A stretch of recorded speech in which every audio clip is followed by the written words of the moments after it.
Hey, salut à tous, bienvenue dans un nouveau Pete Explique. Alors aujourd'hui, je vais vous parler du jeu de Mystère, qui est un jeu créé par Daniel Codebach, désolé pour la prononciation, pour 3 à 8 joueurs à partir de 10 ans, pour des parties d'environ 45 minutes. Et c'est un jeu édité chez Yellow. Alors Mystère, c'est quoi? C'est un jeu d'ambiance où en gros, un joueur va devoir faire deviner des mots. Donc un joueur qu'on va appeler le maestro. Alors comment ça va se passer? Donc déjà, on a plusieurs éléments dans le jeu. On a les tuiles indices ici, qui vont donner des thèmes, on y reviendra après, des tuiles indices spéciales dont je parlerai rapidement en fin de vidéo.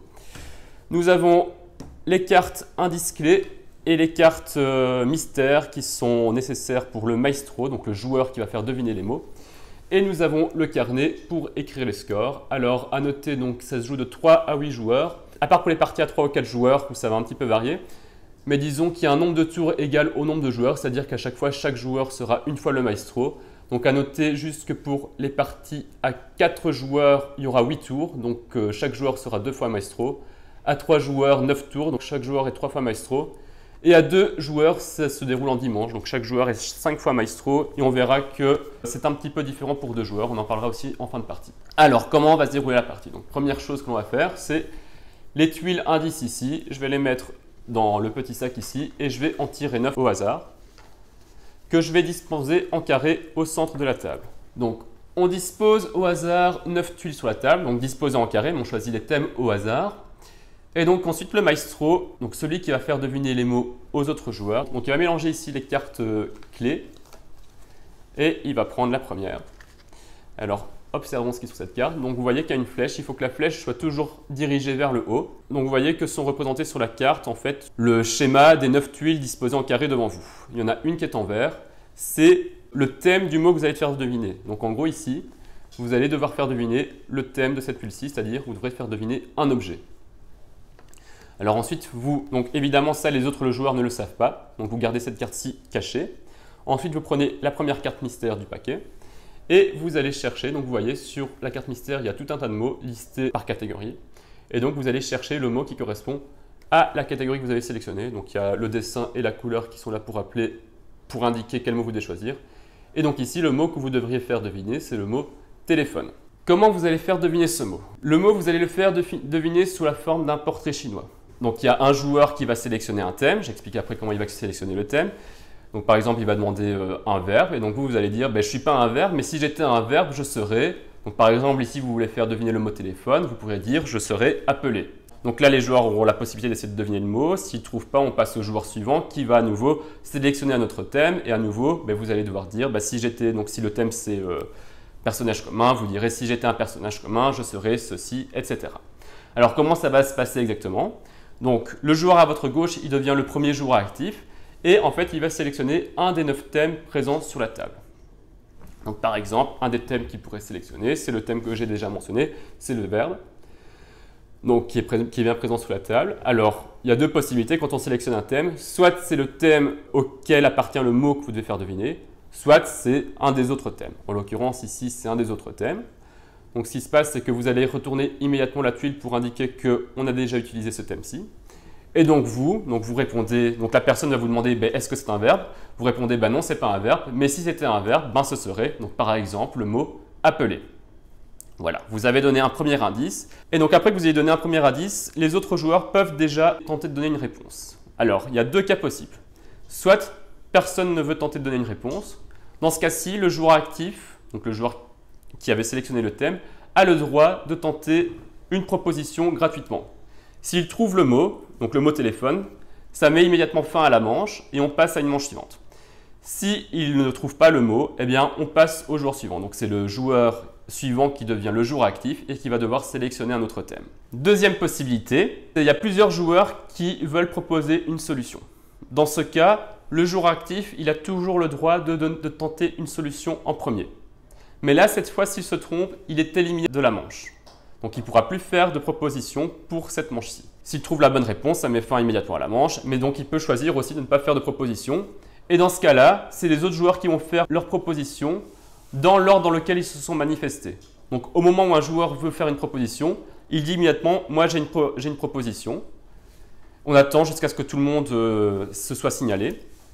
Et ensuite, donc si le joueur actif n'a pas fait de proposition ou s'est trompé, eh bien c'est le premier joueur qui s'est manifesté qui tente une proposition. S'il trouve le bon mot, il met immédiatement fin à la manche. S'il se trompe, il est éliminé également de la manche et c'est au joueur suivant qui s'est manifesté de tenter une nouvelle proposition. On continue de la même façon jusqu'à ce que tous les joueurs qui se sont manifestés aient fait leur proposition. Donc à tout moment, si un des joueurs trouve la bonne réponse, ça met immédiatement fin à la manche. Sinon, si personne n'a trouvé la proposition, eh bien donc les joueurs qui ont fait leur proposition sont éliminés et on passe au joueur suivant. Le joueur suivant qui devient donc joueur actif et qui va devoir à son tour sélectionner un nouveau thème. Par exemple, on pourrait sélectionner le thème nombre ou date. Là, à nouveau, ce n'est pas le thème auquel appartient le mot que je dois faire deviner. Donc, on le retourne immédiatement. Donc, on va me demander si c'est un nombre ou une date. Moi, je réponds non, ce n'est pas un nombre ou une date. Mais si j'étais un nombre ou une date, je saurais. Et donc là, à moi de trouver une bonne proposition pour faire trouver le mot téléphone.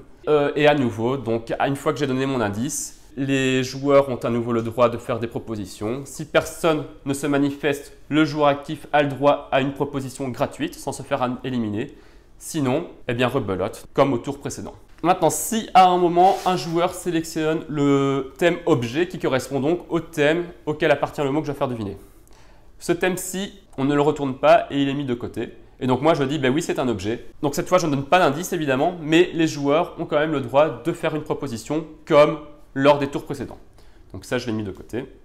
Et donc les joueurs vont pouvoir faire une proposition en sachant cette fois que c'est un objet. À noter que lorsque les joueurs font leur proposition, ils savent évidemment que le thème du mot à faire deviner est un des 9 thèmes présents autour de la table et donc ça leur donne un indice également pour deviner le mot. La manche peut prendre fin de différentes façons. Une première façon déjà mentionnée, c'est si un joueur a trouvé le mot que le maestro devait faire deviner. Une deuxième façon, c'est les 9 tuiles ont été utilisées. Okay, donc on est passé par les 9 thèmes et personne n'a trouvé le mot. Dans ce cas, la manche prend fin sans que personne n'ait trouvé le mot et personne ne marque de points.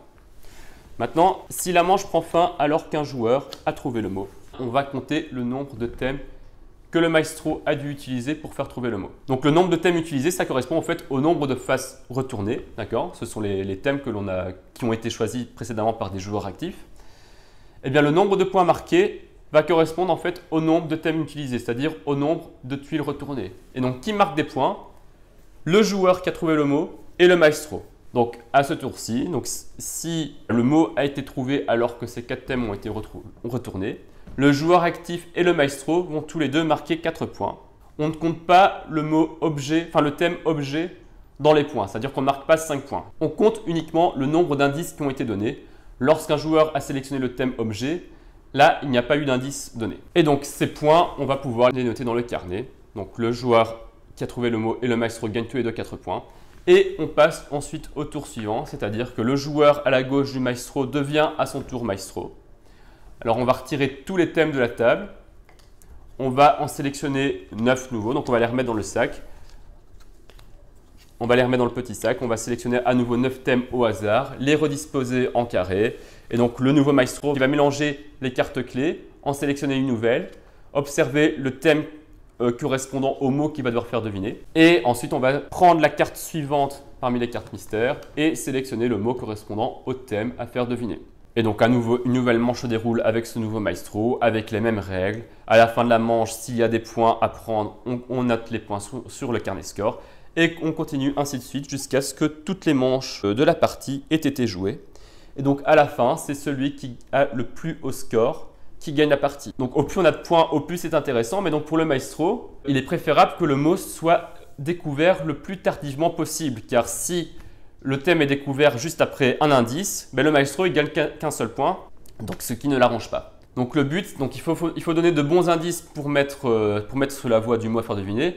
Mais il faut éviter aussi de donner des indices trop évidents, au moins au début, pour essayer de maximiser ses points. Quelques particularités à mentionner. Première chose, le manque d'inspiration. Donc, il est possible qu'un maestro, au vu du thème sélectionné, eh bien, il ait du mal à trouver un indice pour faire deviner le mot. Ça peut être dû à plusieurs cas, tout simplement parce que le thème ne l'inspire pas. Donc, parfois, il y a des thèmes un peu plus compliqués comme matière ou concept. Et parfois, le maestro a vraiment du mal à trouver un indice qui correspond à ce thème-là. Ou encore, ça peut être dû au fait que le seul indice qui lui vient en tête, c'est un indice tellement évident que les autres joueurs vont trouver immédiatement le mot Et du coup, le maestro il risque de marquer très peu de points. Donc dans ces cas-là, en manque d'inspiration, le maestro il a le droit de passer cet indice. Alors passer cet indice, ça veut dire quoi?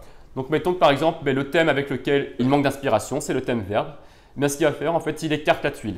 Il la remet dans le sac et on passe immédiatement à la phase réponse, c'est-à-dire à la phase où les autres joueurs vont pouvoir faire des propositions. Attention que faire cela, ça pénalise évidemment le maestro vu que ça fait un point en moins pour lui à la fin du tour. D'accord, vu que ça fait un indice en moins d'utiliser. Deuxième particularité, c'est s'il n'y a plus qu'un seul joueur en jeu. Donc à la fin d'un tour, d'un joueur actif, mettons que tous les joueurs ont été éliminés, sauf un seul joueur. Dans ce cas-ci, ce joueur-là, il ne joue plus qu'un seul tour. Peu importe le nombre de tuiles qui restent sur la table, il ne joue plus qu'un seul tour. Donc il sélectionne un thème comme d'habitude et il a le droit à une proposition après en phase de réponse. S'il trouve la réponse à ce moment-là, il prend les points de la manche. Sinon, le tour s'achève ici et personne ne marque de points. À noter que donc là, à ce moment-là, le maestro a tout intérêt à donner un indice le plus facile possible pour gagner des points. Et enfin, dernière particularité, c'est lorsque la dernière tuile en jeu est désignée par le joueur actif.